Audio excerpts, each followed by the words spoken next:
Okay, so Scott, tell me about why it's important to invest in sales training during the 2020 housing market. Well, actually, I think that the investment came and is paying off for us when we started before 2020, um, because of the fact that our people are prepared for this.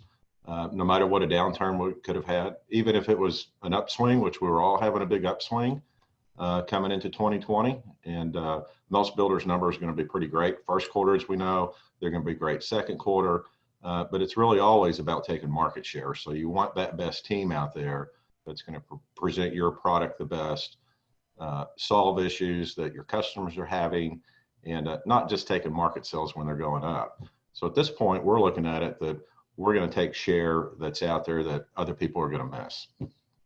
Awesome.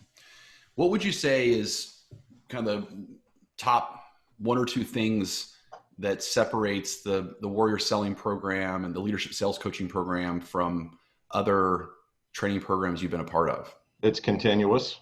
It's weekly. A lot of training programs you're gonna get fed out of a fire hose. You're gonna get a lot of information, but it just wanes off. It does make you some sales. Generally, we've always seen immediately, but this doesn't let anything slip under the cracks. So there's lessons that everybody does each week. Our coaches have our sales managers. We call them coaches. They have uh, huddles each week with their sales teams. And then at the end of the week, we come back and we have a conference with it. Of course, Maria has been doing those with us from FPG. Our team loves her, but nobody gets off the hook.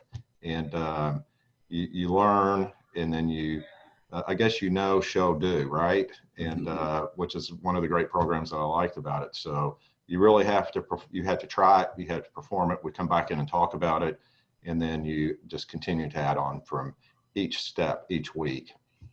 So sometimes people, are curious and they question us when we're talking to them about, that's a concern or an objection is how much time the salespeople are training on the weekly calls. And, what would you say to those people that are kind of wondering, hey, this is a lot of time that our people are going to be not selling, they're going to be training? Well,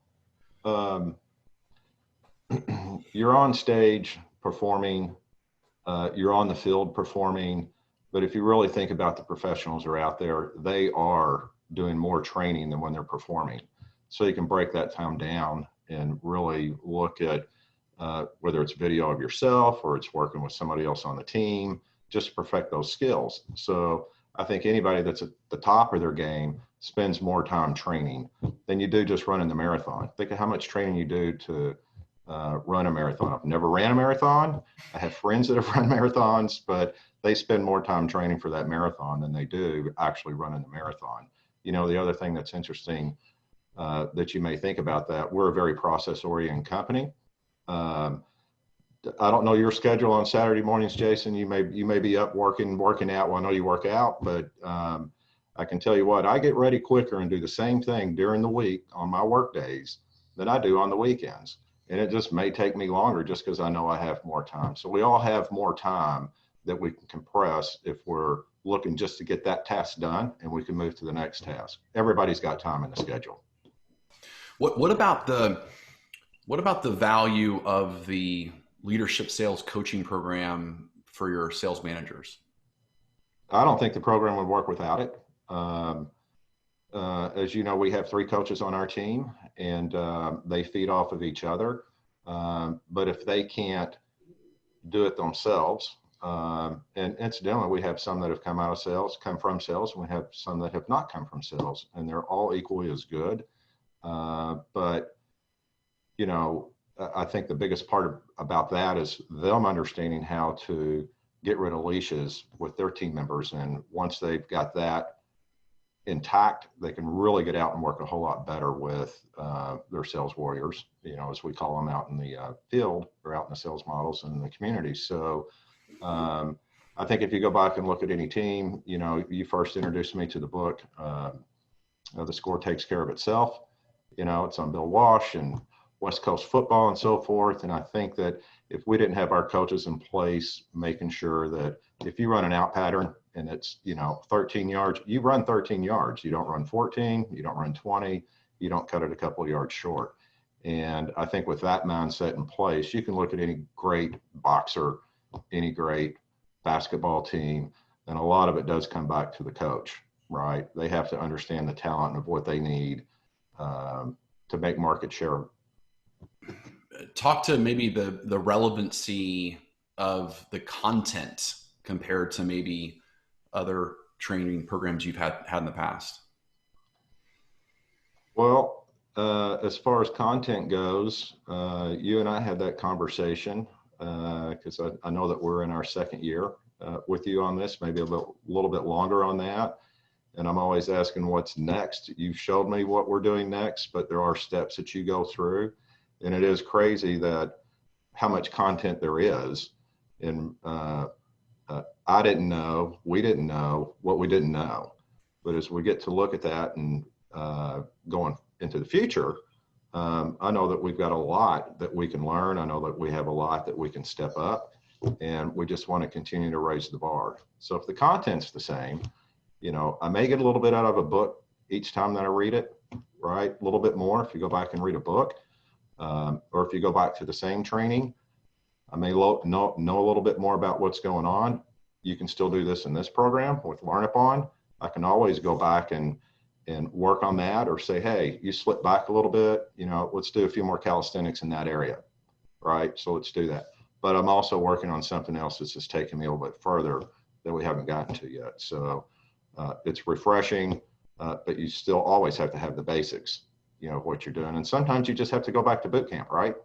Mm-hmm. And but knowing that, all right, I'm back in boot camp, but I'm still learning something else because maybe I just fell back. And it's like a golfer on a swing, right? I got to get back to that swing, right? But I just may learn how to get a little bit more spin out of the ball. That's great. What about the 5-4-3 sales system or process? How would you say the 5-4-3 benefits your team and compares to maybe other kind of sales processes that you've seen? It's a game changer. I don't think that we always just we're lucky on making a one-day sale. We do make a lot of one-day sales when people come in, but the 5-4-3, the simplicity of it and how you ask the questions and really getting down to resolving what the customer is looking for and solving their problem gets to that point so quickly that even the salesperson can determine, am I wasting their time because I don't have the product for it, or do I have something that will solve their issue? And it just puts you right in sync with the customers. It's great. In addition to the tactical side of warrior selling and the 5-4-3, we also take your team through the mindset of a sales warrior. How is the mindset component and the psychology of achievement, how has that impacted your results? I'll tell you what, it's been huge during these business unusual times, right? Everybody has a term for what they're doing it, or what they're calling it during this unexpected virus that we all thought that was going to come through.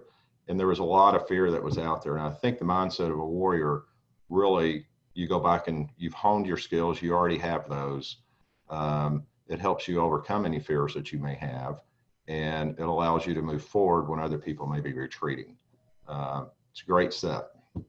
And how is your performance right now? How are you doing when it comes to sales compared to you feel like your competitors?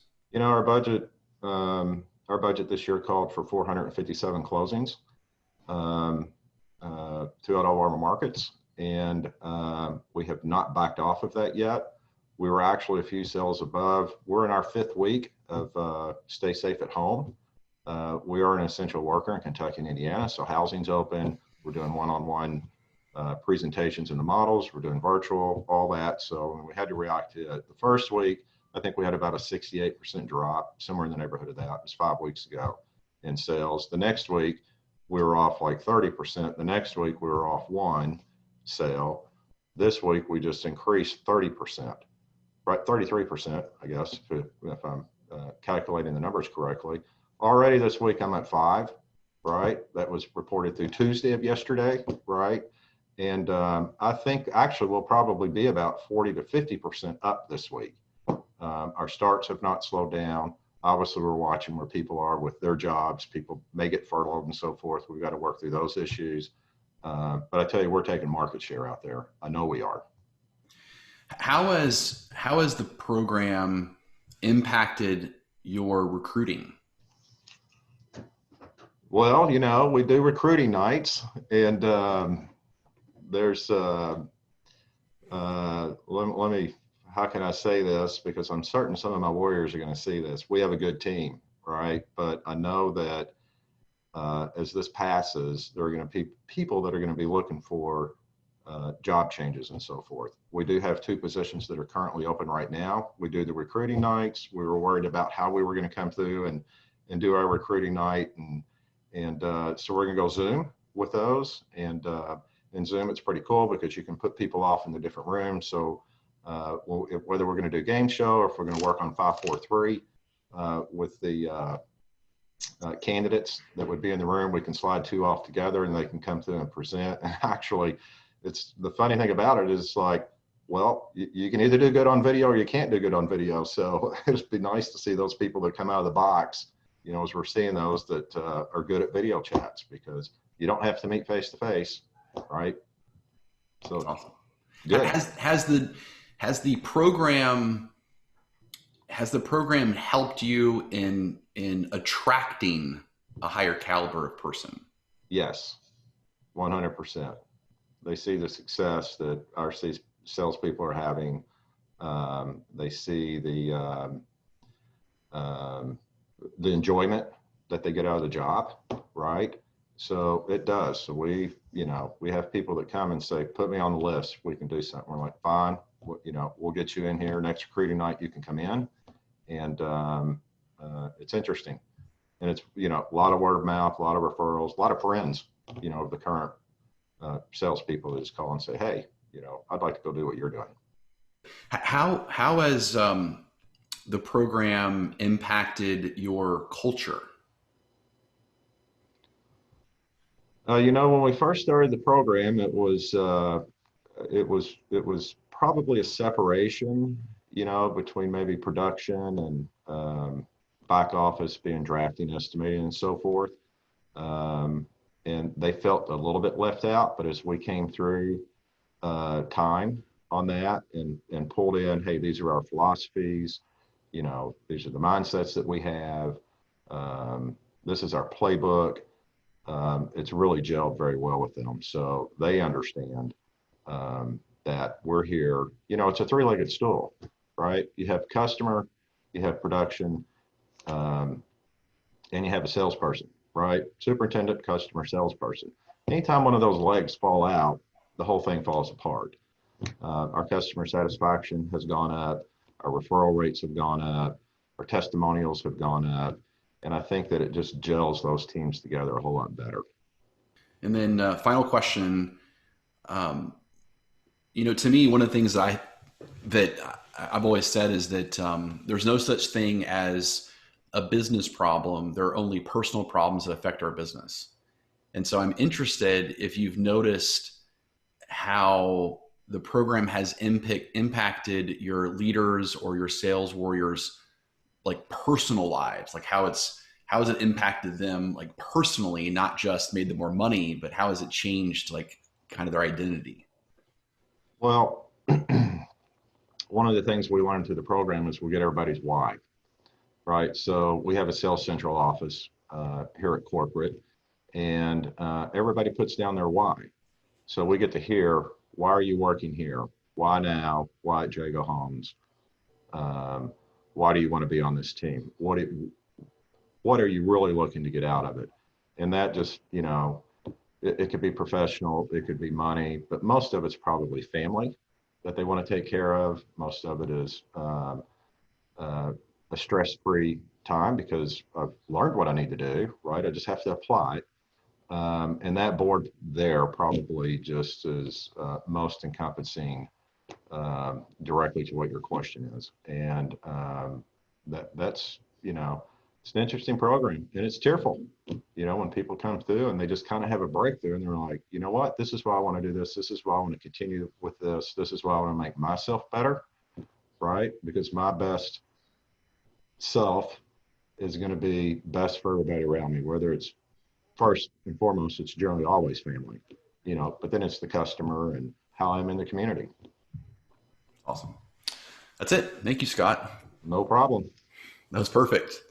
All right.